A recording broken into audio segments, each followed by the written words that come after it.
I remember usa ka gamay nga bata. Nalipay ko nga naay mga batanon dinhi. Usa ka gamay nga bata. Matag panahon nga mag-birthday siya.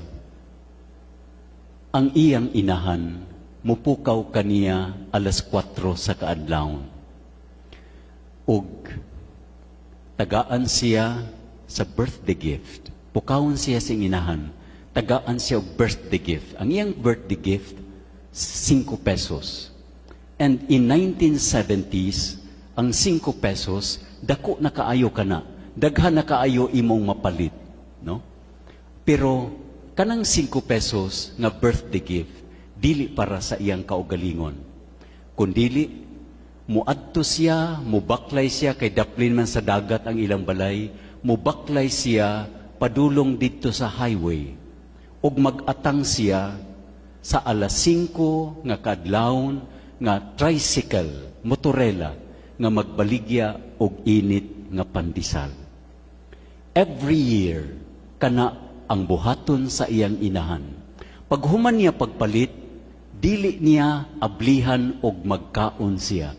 Ibalik niya ang 5 kaputos nga pandesal dito sa ilang balay og ang iyang inahan mag-andam og daghan mga plato og sa dihang maapud-apud na kini, mabahi na kini, siya nga birthday celebrant mudala ni ini ngadto sa ilang mga silingan nga mga kabus, mga pobre.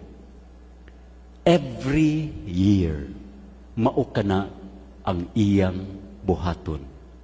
Mag-apud-apud og mga panahon sa iyang birthday sa ilang mga pobre o kabus nga silingan.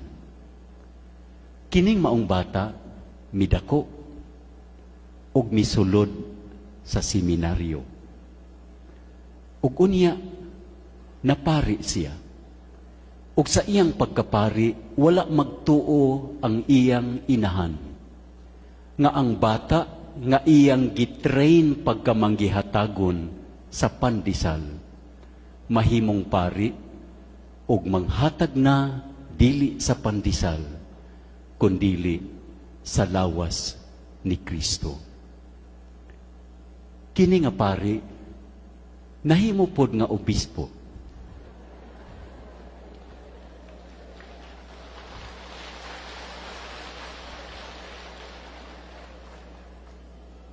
Ug nahimo siyang pari because after this training of breaking bread for the poor, pag-graduate niya sa high school, the first question that came to his mind was, unsay akong mahimo aron ako makatabang sa uban?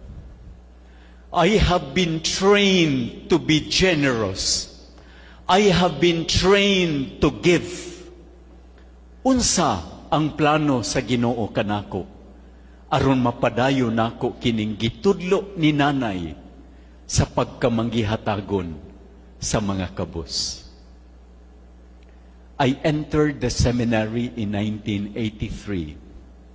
I was ordained in 1993. In 2016, after 25 years as priest, naordinahan ako pagka-obispo para sa diocese sa Tandag. Daghan mga kabus, muduol kanako. Daghan mga nanginahanglan, muduol kanako. Usahay wala ko'y mahatag. Apan ang usa sa butang nga dako mahatag. Dili ang mga pinansyal nga mga tabang, bisan o kinahanglan kaayo. Apan ang dako nako nga mahatag, mao ang akong kasinatian sa pagkamanggihatagon sa Ginoo. Kanang kaluoy sa Ginoo, kanang pasaylo sa Ginoo, kanang kaluoy nga naa kanunay diha sa akong kalisod.